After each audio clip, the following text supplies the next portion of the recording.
क्या शुरू कर सकते हैं? नमस्कार दोस्तों,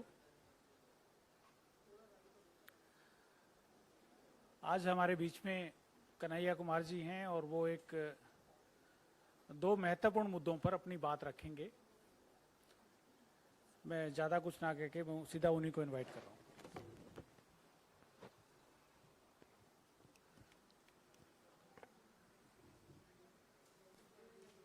शुक्रिया विनीत भाई। सबसे पहले तो आप सभी पत्रकार साथियों का हार्दिक स्वागत करता हूं। जैसा कि आपको विनीत जी ने बताया है कि यह संवाददाता सम्मेलन या प्रेस कॉन्फ्रेंस दो मुद्दों को लेकर के किया गया है। पहला तो आप सब जानते हैं कि महाराष्ट्र में सरकार की मौजूदगी में सरकारी कार्यक्रम में सरकारी लापरवाही से 11 लोगों की दर्दनाक मौत हुई है। हम भारतीय राष्ट्रीय कांग्रेस की तरफ से शोक संवेदना व्यक्त करते हैं और ये मांग करते हैं कि सरकार बिना किसी लापरवाही के, बिना किसी बहानेबाजी के, बिना किसी आनाकानी के इसकी जिम्मेवारी ले और कुछ सवालों का जवाब दे कि जब एक सरकारी कार्यक्रम किया जा रहा था, सरकार के तमाम बड़े अधिकारी और मंत्री वहां मौजूद थे, तो इतनी बड़ी चूक, इतनी बड़ी लापरवाही कैसे हो गई। प्रश्न ये उठता है कि आप किसी कंपनी को कार्यक्रम की तैयारी के लिए 13 करोड़ का ठेका देते हैं, तो जब नेता के लिए टेंट लग सकता है, नेता के लिए कूलर और एसी लग सकता है, तो जनता के लिए क्यों नहीं लग सकता है?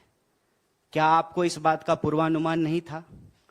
कहते हैं कि डिजिटल इंडिया है, डिजिटल इंडिया में हर कोई अपने मोबाइल पे वेदर चेक कर लेता है।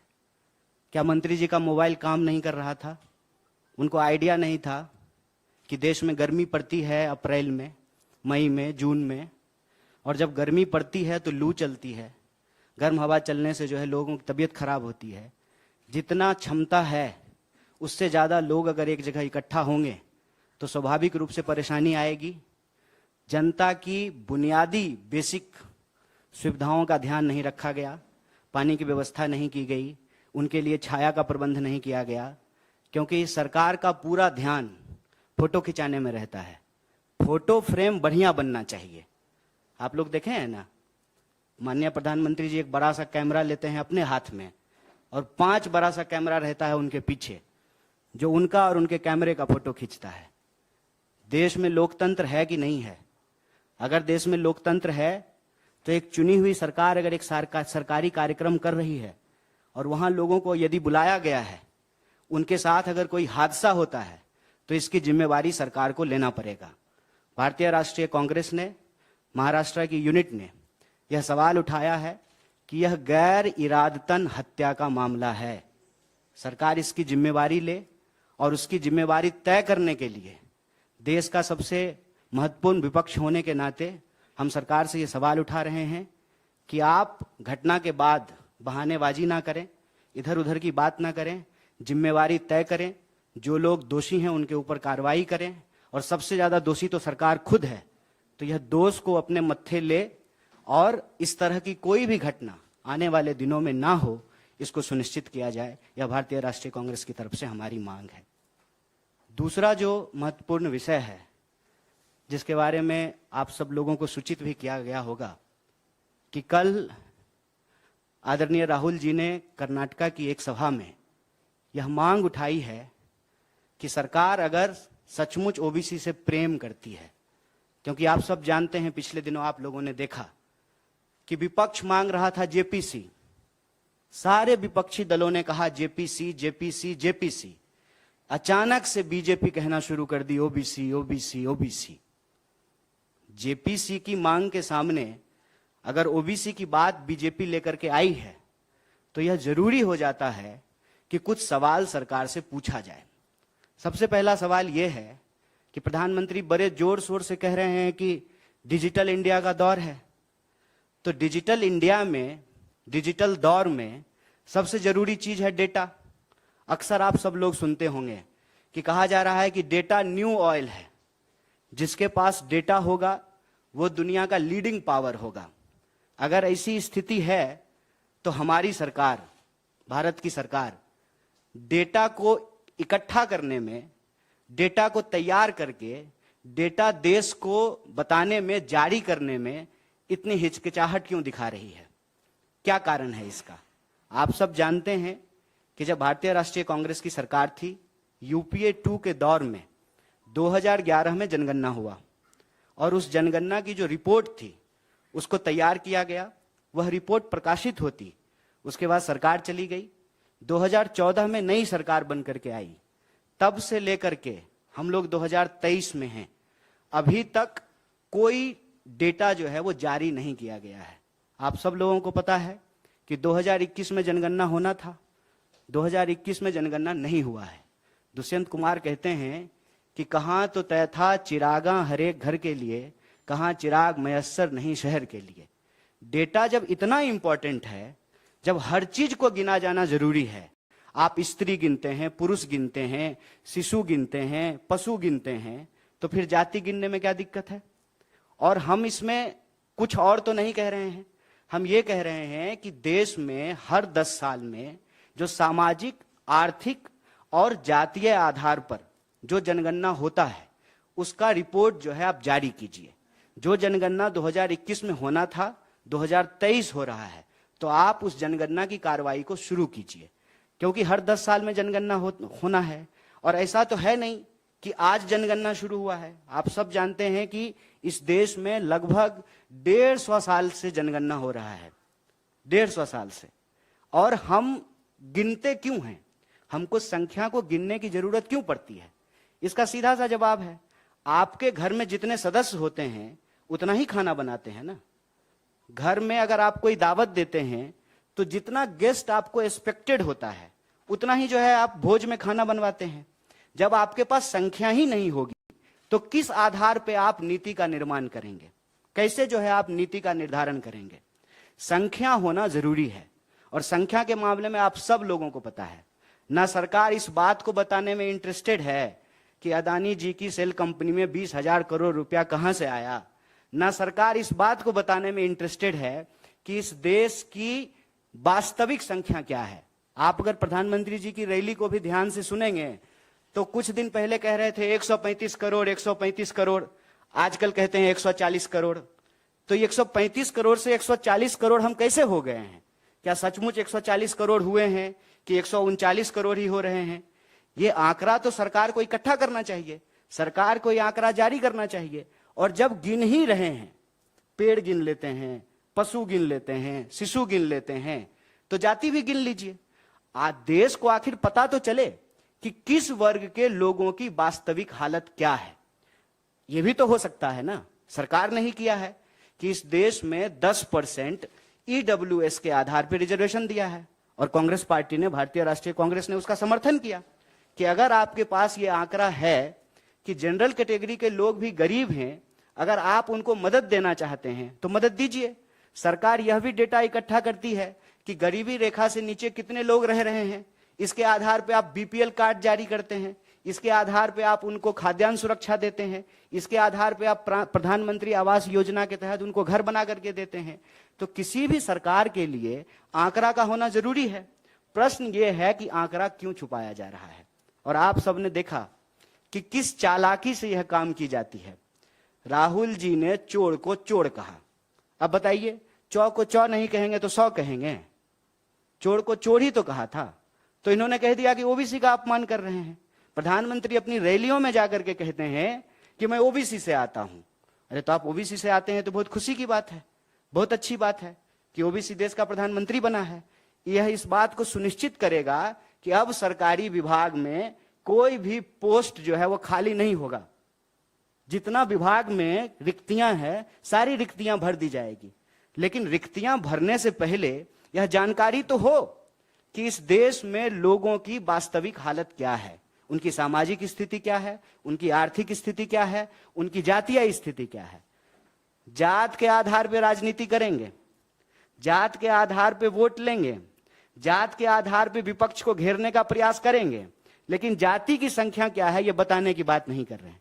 और हम गिनने की ही बात कर रहे हैं ना। गिनने में क्या तकलीफ है? कहते हैं कि किसी भी राज्य का निर्माण कैसे होता है? 3 चीजों से होता है, संख्या, जमीन और संप्रभुता। तो संख्या तो पता होना चाहिए ना कि भारतीय राज्य की सीमाओं के भीतर कितने भारतीय रहते हैं, उनकी वास्तविक हालत क्या है, चाहे वो किसी भी वर्ग से आते हो। आज तो कोई भी ये नहीं कह सकता है ना कि रिजर्वेशन नहीं मिल रहा है। आज तो सबको रिजर्वेशन मिल रहा है। आज तो जनरल कैटेगरी को भी रिजर्वेशन मिल रहा है, ओबीसी को भी मिल रहा है, एससी को भी मिल रहा है और एसटी को भी मिल रहा है। और ये रिजर्वेशन तो बीजेपी नहीं दिया है। तो बीजेपी को यह बात स्पष्ट करना चाहिए। और आरएसएस के प्रमुख का कई बार आप लोग बयान सुन चुके होंगे कि वो कहते हैं कि हम रिव्यू करना चाहते हैं, रिजर्वेशन पॉलिसी का हम रिव्यू करना चाहते हैं। तो बिना डेटा का आप रिव्यू कैसे करेंगे? जब आपके पास आंकड़ा ही नहीं होगा तो आप क्या रिव्यू करना चाहते हैं? इसका मतलब यह है कि बीजेपी असल चाहती है कि गुड़ खाएं गुलगुल्ला से परहेज।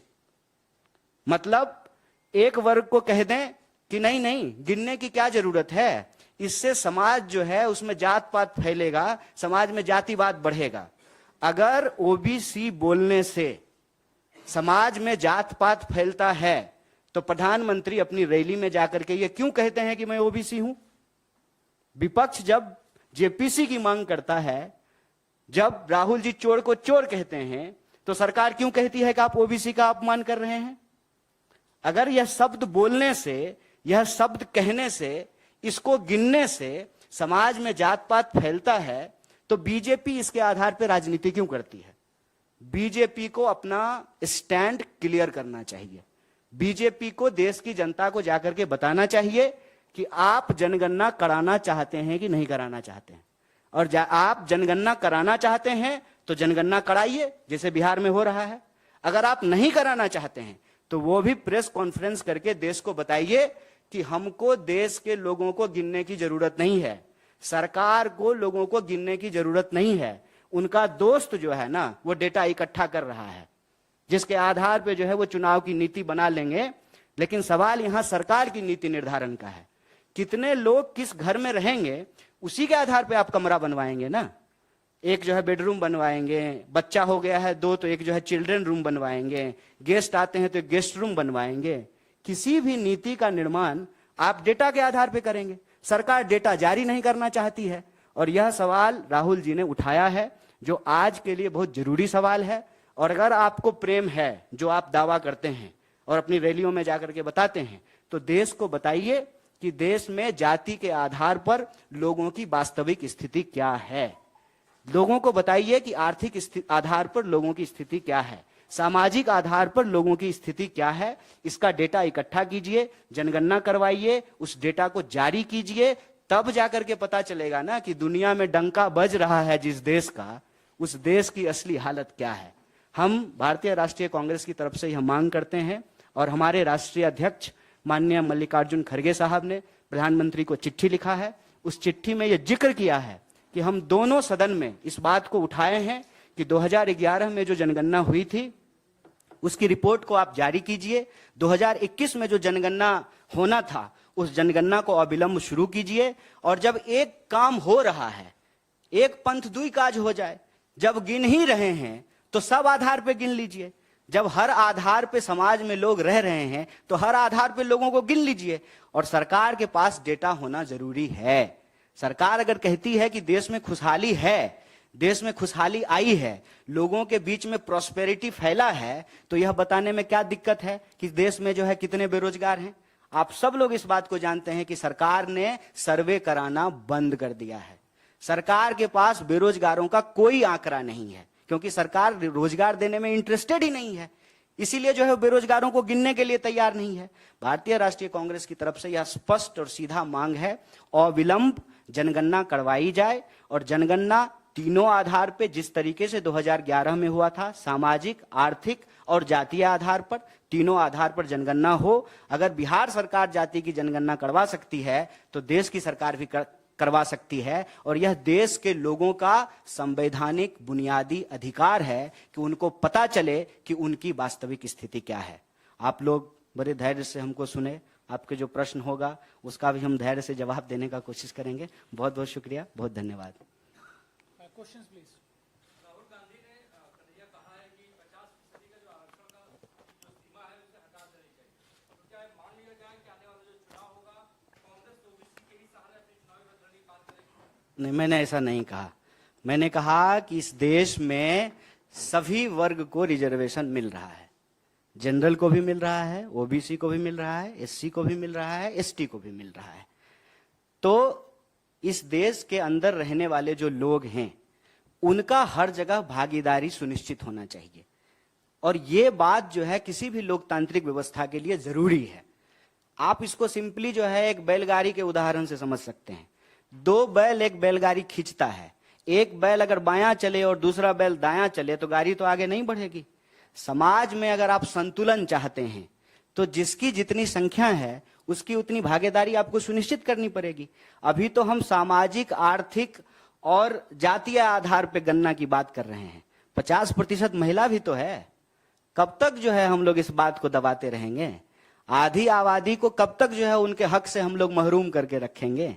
ये जो सवाल है इसको आप एक वर्ग के द्वारा दूसरे वर्ग के खिलाफ किया जाने वाला किसी कार्य के रूप में मत देखिए। इसको आप ऐसे देखिए कि किसी भी राज्य के लिए उस राज्य के भीतर रहने वाले जो लोग हैं उनकी वास्तविक स्थिति का पता होना चाहिए। यह सीधी सी बात है। राहुल गांधी जी ने कहा है, वो राहुल गांधी जी नहीं आज कह रहे हैं। आप जानते हैं कि इस देश में 30-40 साल से यह बात कही जा रही है। मेरे ख्याल से आप उत्तर प्रदेश हैं, उत्तर प्रदेश में जो है एक बड़े नेता हुए मान्यवर कांशीराम जी, उन्होंने यह नारा दिया था, जिसकी जितनी संख्या भारी उसकी उतनी हिस्सेदारी। और डेमोक्रेसी में और हम कह क्या रहे हैं? क्या कहती है बीजेपी? बीजेपी तो बार बार बहुसंख्यक बहुसंख्यक बहुसंख्यक ही बोलती है ना।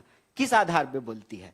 क्योंकि इस देश में गणना हुआ है, गिनती से हमको पता चला है। योगी जी इसी आधार पे 80-20 कर रहे हैं ना, क्योंकि वो गणना हुआ है। आप यह बात बोल रहे हैं।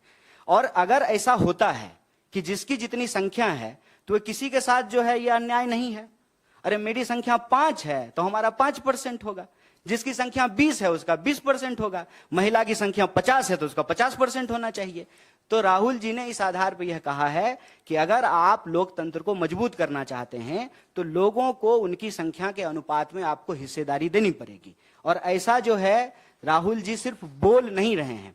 मैं कांग्रेस पार्टी के द्वारा लिए गए हाल के दिनों में कुछ फैसले की तरफ आपका ध्यान आकर्षित करना चाहता हूं।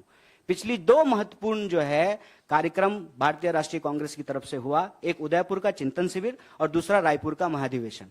दोनों ही जगह यह बात कही गई कि भारत दुनिया का सबसे युवा देश है, हर 5वां नौजवान दुनिया का भारतीय है। तो आप अगर कोई नीति बना रहे हैं तो आप युवाओं को नजरअंदाज करके नहीं बनाएंगे। इसीलिए 50 अंडर 50 का पॉलिसी लेकर के आया गया है। इसको सिर्फ आप कास्ट के फ्रेमवर्क में मत देखिए, इसमें जाति भी है, वर्ग भी है, लिंग भी है, आमदनी भी है और हर तरह के पहचान। अब मान लीजिए, क्या साउथ के राज्य ने यह मांग करना नहीं शुरू किया है कि हम सेंटर को जितना टैक्स देते हैं बदले में हमको उतना रिटर्न नहीं मिलता है? ऑलरेडी ये मांग वहां के राज्य कर रहे हैं। तो हमारा सिंपल और सीधी सी बात है कि सरकार को आंकड़ा इकट्ठा करना चाहिए, सरकार के पास आंकड़ा होना चाहिए, ताकि सरकार जब नीति निर्माण करे तो उसको नीति निर्माण करने में सुविधा होगी। और आप जानते हैं भारतीय सांख्यिकी आयोग आजकल उसके पास करने के लिए कुछ नहीं है। ना इकोनॉमिक सर्वे करा रहे हैं, ना अनएम्प्लॉयमेंट का डेटा इकट्ठा कर रहे हैं, ना जनगणना करवा रहे हैं, ना जो है उनकी संख्या जारी कर रहे हैं। तो पॉलिटिकल स्लोगन में यह सुनने में तो बहुत अच्छा लगता है, देश आगे बढ़ रहा है। कितना आगे बढ़ा है? ऐसे नहीं हो सकता है ना। आपको हम बोले कि भैया केला लेते आइएगा तो आप पूछेंगे ना कि कितना, आधा दर्जन की 1 दर्जन? तो जितना हमको जरूरत होगा उस हिसाब से बोलेंगे। डेटा को लेकर के इतनी रिलक्टेंसी, इतनी हिचकिचाहट सरकार के मन में क्यों है? तो राहुल जी ने यह प्रश्न सीधा सीधा उठाया है कि एक तो हमने 2011 में जनगणना कराया था, तीनों आधार पे कराया था। अगर आपको प्रेम है तो पहले तो आप 2011 का ही डेटा रिलीज कर दीजिए। दूसरा, हर 10 साल में जो जनगणना होनी है उसको कराइए। ऑलरेडी 2 साल लेट हो गया है। और जब करा ही रहे हैं तो एक ही खर्चा में हो जाएगा। जैसे आपके घर पे आएंगे गिनने के लिए आपको, तो आपको भी गिन लेंगे, आपकी घर की महिला को भी गिन लेंगे, बच्चा को भी गिन लेंगे, और आप कौन जाति के हैं ये भी गिन लेंगे। आपके घर में कितना सिलेंडर है, आपका रूम कितना है, आप कौन सा गाड़ी इस्तेमाल करते हैं, आपकी इकोनॉमिक हालत क्या है, इसको भी गिन लेंगे। जितना हमारे पास जो है वेरिएशन ऑफ डाटा रहेगा, डेटा रहेगा, बिहारी आदमी इसलिए डाटा बोल देते हैं कभी कभी, जितना हमारे पास डेटा रहेगा उतना आसानी होगी हमको पॉलिसी बनाने में। तो अननेसेसरी जो है ना, इसमें कोई पॉलिटिकल मीनिंग नहीं ढूंढना चाहिए। ये राज्य की जिम्मेवारी है और जनता का अधिकार है।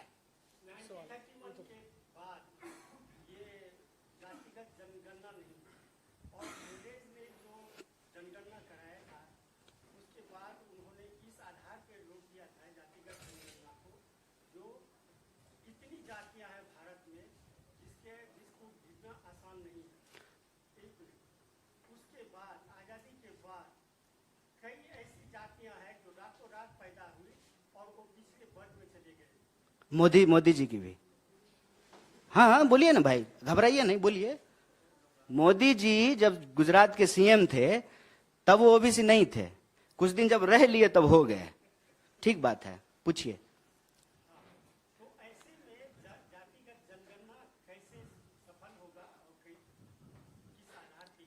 क्यों नहीं सफल होगा? इसको इस आज के समय में डिजिटल दौर में क्या क्या चीज का जनगणना हो जाता है सर।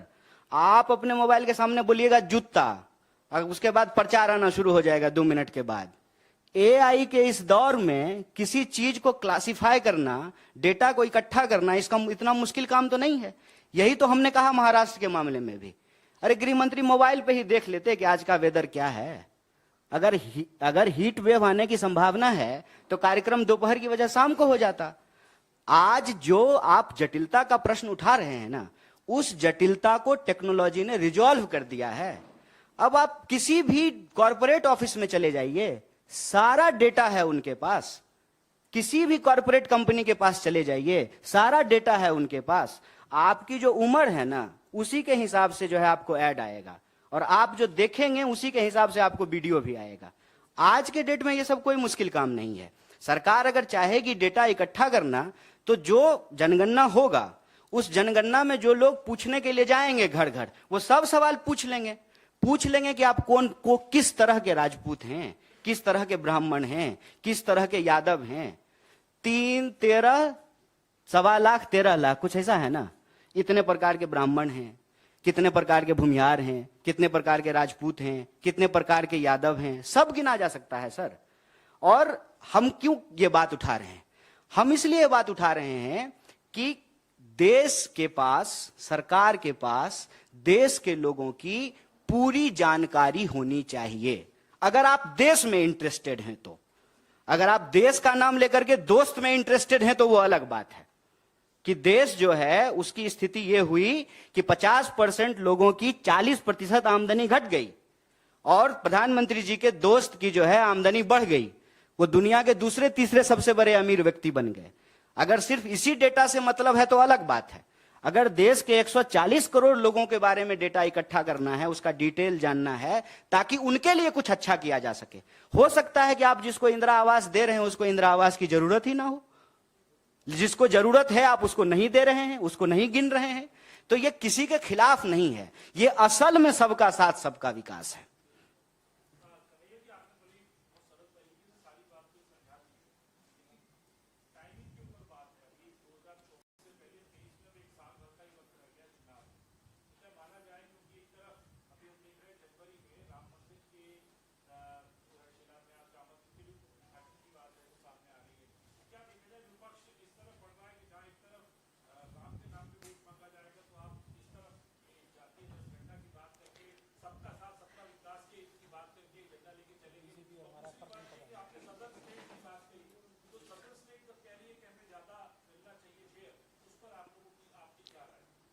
देखिए, सबसे पहली बात तो ये कि राम मंदिर बन रहा है, लोग राम मंदिर दर्शन करने के लिए जाएंगे, वो एक बात है। हम कह रहे हैं कि गिन लीजिए लोगों को। सरकार अगर चाहेगी तो वहां भी एक स्टॉल लगा देगी, वहां भी गिन लेगी लोगों को। और लोग खूब बताते हैं, खूब बड़े गर्व के साथ बताते हैं कि हम फलाने जाति से हैं। कहां कोई छुपाता है? आज के डेट में हर कोई गर्व से बता रहा है, हर कोई जो है जाति प्रमाण पत्र बनवा रहा है। क्योंकि आप जो प्रश्न कर रहे हैं उसका दौर चला गया। जब 10% ईडब्ल्यूसी रिजर्वेशन नहीं था तब यह सारा बहस किया जाता था। आज के डेट में कौन नहीं है इस कैटेगरी में, मुझे बता दीजिए। तो सबको मिल गया है, तो अब यह बहस ही समाप्त हो गया है। हम उससे आगे की बात कर रहे हैं। अगर आप दुनिया को देखेंगे, पूरी दुनिया में जिस तरह से स्थिति पैदा हो रही है, हर राज्य चाहती है कि उसके लोगों का आंकड़ा उसके पास हो, कितने तरह के लोग रह रहे हैं। अभी मैं आपको एक सिंपल सा एग्जांपल देता हूं कि डेटा होना क्यों जरूरी है। कोविड हुआ, कोविड के दौरान आपने देखा कि मजदूरों की क्या हालत हुई। लोग जो है, मैं बिहार से आता हूं, गुड़गांव से जो है साइकिल चला करके लोग गए, पैदल गए, ट्रेन की पटरी पे चलते हुए लोगों की जान चली गई। किसी भी सरकार के पास यह डेटा नहीं था कि उसके राज्य के कितने मजदूर दूसरे राज्य में जाकर के काम करते हैं। किसी भी राज्य के पास यह आंकड़ा नहीं था। अगर यह होता तो आपको नहीं लगता है कि इस पेंडेमिक के सिचुएशन में वहां लोगों को रेस्क्यू करना, वहां से लोगों को निकाल करके अपने घरों तक पहुंचाना आसान होता? मैं जो बात कह रहा हूं उसमें खाली विपक्ष की राजनीति नहीं है। भारतीय राज्य को हम और कैसे मजबूत बना सकते हैं और कैसे बेहतर बना सकते हैं, यह कामना है। और इसको इस रूप में मत देखिए कि वो जो है भाजपा धर्म की राजनीति करती है तो हम जाति की राजनीति करते हैं। नहीं नहीं, दोनों पे उन्हीं का पेटेंट है। धर्म पे भी वही कर रहे हैं और जात पे भी वही कर रहे हैं। वही जो है भाषण में जाकर के शमशान कब्रिस्तान भी करने लगते हैं और वही जो है अपने आप को ओबीसी भी बोलने लगते हैं। ये हमारा काम नहीं है। हम राज्य के बतौर क्या जरूरी है नीति निर्माण के लिए उसकी बात कर रहे हैं। और कांग्रेस पार्टी ऐसा समझती है कि राज्य के पास आंकड़ा होना चाहिए। आप जानते हैं कि सरकार आज जो है पीठ थपथपा रही है आधार को लेकर के। आधार की शुरुआत यूपीए के दौरान की गई और आधार जो है आज हर जगह मैंडेटरी कर दिया गया है। किसी भी राज्य के लिए, अमेरिका हो, लंदन हो, यूरोप हो, कहीं की भी बात कर लीजिए, सरकार के पास आंकड़ा होना चाहिए। अब जात इंग्लैंड में तो होता नहीं है, जात होता यूपी, बिहार, भारत में है, तो जात यहीं गिनिएगा ना। जहां जो होगा वहां पे गिनेंगे। और जहां तक भागीदारी का सवाल है, आप जानते हैं कि इस देश में फिजिकल एबिलिटी के आधार पे भी जो है रिजर्वेशन दिया जाता है। अब जो है इकोनॉमिक आधार पे भी दिया जाने लगा है, जाति के आधार पे भी दिया जाता है, क्षेत्र के आधार पे भी होता है। हर तरह की जो है भागीदारी दी गई है ना, जिसको कहा गया है एफर्मेटिव एक्शन। एफर्मेटिव एक्शन का मतलब यह नहीं होता है कि आपका मोटरसाइकिल जो है वो 1 लीटर में 50 किलोमीटर का एवरेज देता है तो आपका पंक्चर नहीं कर देना है टायर। जिसका 10 ही एवरेज दे रहा है ना, उसमें कार्बोरेटर बढ़िया लगा देना है कि थोड़ा एवरेज बढ़ जाए। यह होता है एफर्मेटिव एक्शन। इसको इस तरह से ना पिच किया जाए कि एक के खिलाफ हम दूसरे के लिए कुछ कर रहे हैं। धर्म और जाति को एक दूसरे के खिलाफ पिट नहीं कर रहे हैं। क्योंकि एक बात बताइए, इस देश में कौन सा ऐसा धर्म है जिसकी जाति नहीं है? बताइए। अगर क्रिश्चियनिटी में कास्ट होता तो इंग्लैंड में भी कास्ट होता ना, खाली भारत में है। अगर इस्लाम में कास्ट होता तो सऊदी अरबिया में भी कास्ट होता, भारत में है। इस देश में अगर कोई पैदा हुआ है तो उसका कोई धर्म भी होगा और उसकी कोई जाति भी होगी। ये अलग अलग बात नहीं है, इसको अलग अलग मत कीजिए। ये योगी जी की चालाकी है 80-20। जी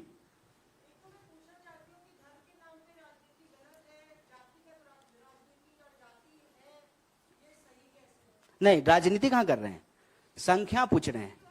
अब एक बताइए, हम कहेंगे कि महिला को 50% आप भागीदारी मिलनी चाहिए। नहीं, अरे महिला हैं आप, तो आप ही की बात करेंगे। नहीं, महिला पे भी बात करेंगे, क्यों नहीं करें? हम तो सबको गिनने की बात कर रहे हैं ना। अब एक बात बताइए, हम कहेंगे कि 50% आबादी है महिलाओं की, मान के चलते हैं, तो महिलाओं की 50% आबादी है, उसको भागीदारी मिलनी चाहिए, तो इसमें राजनीति क्या है? अगर हम 1947 से पहले अंग्रेज के खिलाफ लड़ करके आजादी मांग रहे थे तो ये राजनीति थी, हक नहीं था। अगर राजनीति से ही हर चश्मे को देखा जाएगा तो फिर सब कुछ राजनीति है। फिर प्रधानमंत्री का यह कहना कि मैं ओबीसी हूं, ये जाति की राजनीति है कि नहीं है? या भाजपा के नेताओं का यह कहना कि हम अमुक धर्म से हैं, वो धर्म की राजनीति है कि नहीं है? हम कह रहे हैं सिंपल कि राज्य के तौर पर आपके देश के भीतर रह रहे लोगों की संख्या आपको मालूम होना चाहिए। और इस देश में जब आप संख्या को गिनेंगे तो वो सिर्फ नंबर नहीं है। जैसे आप सिर्फ मौसमी नहीं है, आपका कोई धर्म भी है, आपकी कोई जाति भी है और आपका कोई वर्ग भी है। आप जहां रहते हैं तो अपने सैलरी के आधार पर ही रहते होंगे ना। अगर आपका हायर सैलरी है तो बसंत विहार में रहिएगा, अगर हायर सैलरी नहीं है तो यमुना पार रहिएगा। इसके बारे में सरकार के पास आंकड़ा हो, इसमें क्या दिक्कत है? और कांग्रेस इसको ऑलरेडी की है। हम बस कह रहे हैं कि अगर आपको इतना प्रेम उबाल मार रहा है ना, तो थोड़ा बता दीजिए देश को, थोड़ा मालूम हो, बस इतनी सी बात है।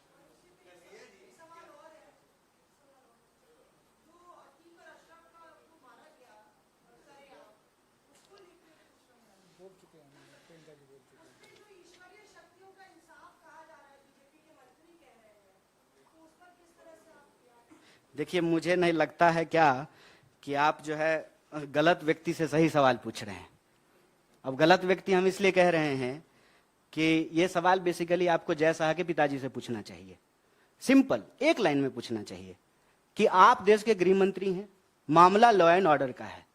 अगर उमेश पाल की हत्या पुलिस की मौजूदगी में हुई या अतीक की हत्या पुलिस की मौजूदगी में हुई, तो सवाल तो पुलिस पे भी है ना, पुलिस पे ही है। और देश के गृह मंत्री को, प्रधानमंत्री को, उत्तर प्रदेश के मुख्यमंत्री से सवाल पूछा जाना चाहिए। और गृह मंत्री से तो खास करके यह सवाल पूछा जाना चाहिए कि आपको तरीपार कर दिया गया था, कानून का राज था, आपकी तरीपारी समाप्त हो गई, आप चुनाव लड़े, आप जीते, देश के गृह मंत्री बने और आधुनिक चाणक्य मिला देश को, तो यह कानून के राज से ही संभव हुआ ना। मुझे लगता है कि सही व्यक्ति से सही सवाल, जब मौका मिले, जब प्रेस कॉन्फ्रेंस हो जाए।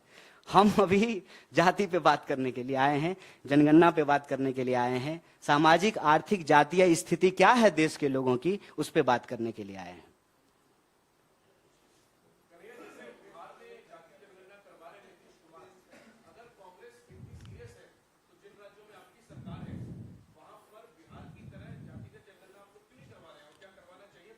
एकदम आप सवाल पूछते रहिए, हमारी सीरियसनेस बनी रहेगी। हर प्रेस कॉन्फ्रेंस में सवाल कीजिए।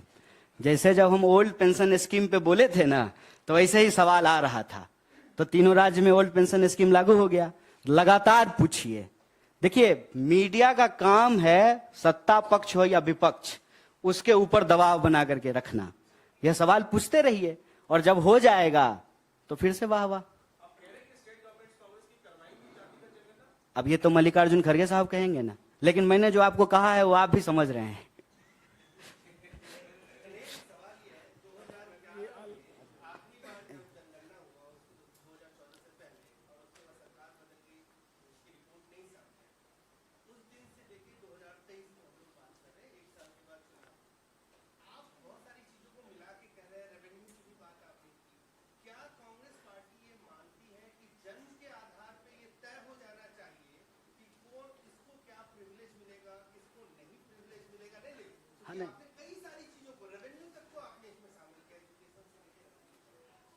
हम पीएचडी की है ना सर, इसलिए मेरा डेटा हमारे लिए बहुत इंपॉर्टेंट चीज है।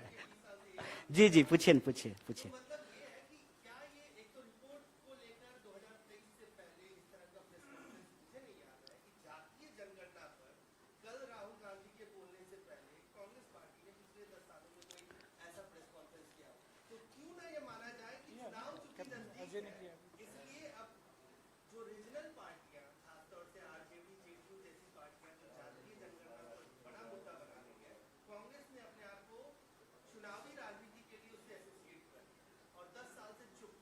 सर एक बात तो ये कि आप बिल्कुल पूछिए सर, आपका हक है कि आप सवाल पूछें और हम जितना भी दे सकें आपको जवाब दें।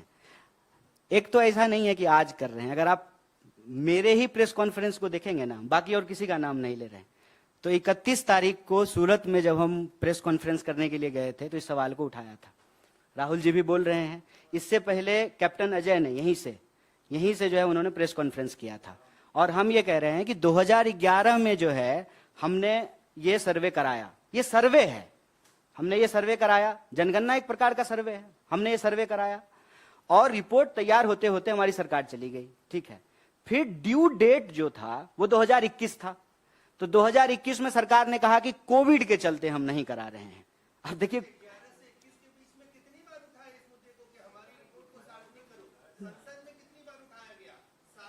अच्छा आपको सर मैं चिट्ठी दे देता हूं खड़गे जी का।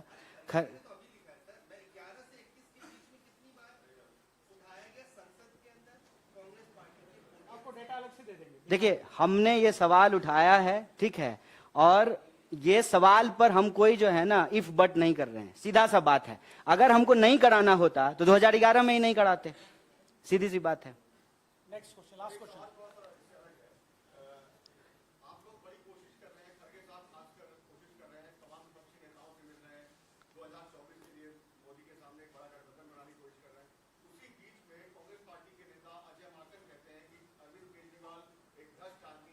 कांग्रेस के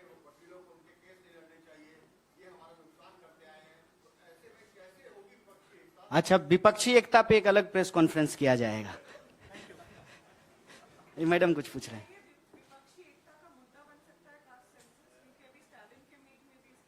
नहीं नहीं, सिर्फ विपक्षी एकता की बात नहीं है, ये देश की एकता की बात है।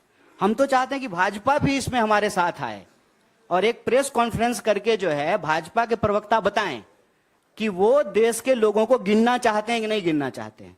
हम विपक्ष सिर्फ कोई यूनाइट नहीं करना चाहते हैं। 140 करोड़ जैसा कि प्रधानमंत्री अपनी रैली में बोलते हैं, तो हम एग्जैक्टली जानना चाहते हैं कि हम 140 करोड़ हुए हैं कि नहीं हुए हैं। तो हम चाहते हैं कि देश की एकता बने, सिर्फ विपक्षी एकता क्यों, भाजपा भी इसमें शामिल हो और अपना स्टैंड जो है वो देश के सामने क्लियर करे कि वो जनगणना कराना चाहती है कि नहीं कराना चाहती है। अगर कराना चाहती है तो सामाजिक, आर्थिक और जातीय आधार पर लोगों को गिनेगी कि नहीं गिनेगी। एक लाइन में जब आप स्त्री गिन सकते हैं, पुरुष गिन सकते हैं, पशु गिन सकते हैं, शिशु गिन सकते हैं, तो ओबीसी क्यों नहीं गिन सकते हैं। Thank you.